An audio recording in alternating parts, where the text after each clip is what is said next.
Welcome back. You're watching the press preview. With me tonight, Stig, Abell and Carole Malone.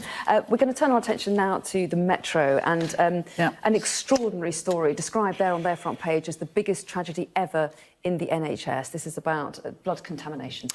Yeah, this is a scandal that happened in the 70s and 80s, and I remember this story. I was kind of reporting on the story at the time, and it was about 5,000 UK haemophiliacs were given contaminated blood, and it wasn't blood as in a blood transfusion.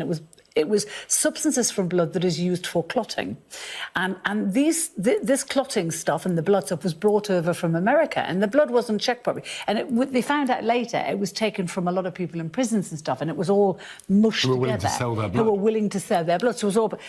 But the tragedy of this was that 5,000 people were infected with either HIV or hepatitis C or both. And in the years since that has happened, 3,000 of those 5,000 people have died.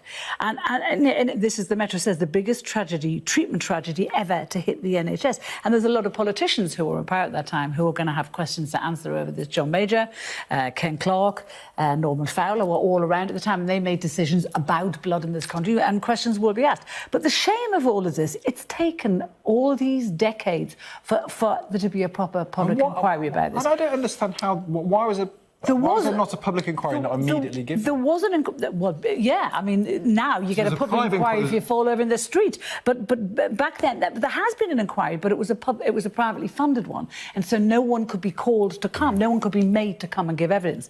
And now they have. But there was even an inquiry in Scotland. I think it was called the Penrose Inquiry, which went on for 7 years, and that was slammed as a whitewash back in 2015. But you know, these people have had to wait all of this time. You know, they've been lied to, they've been betrayed. Finally, after all these decades, and many of them aren't allowed to see it, hopefully some sort of justice may be done.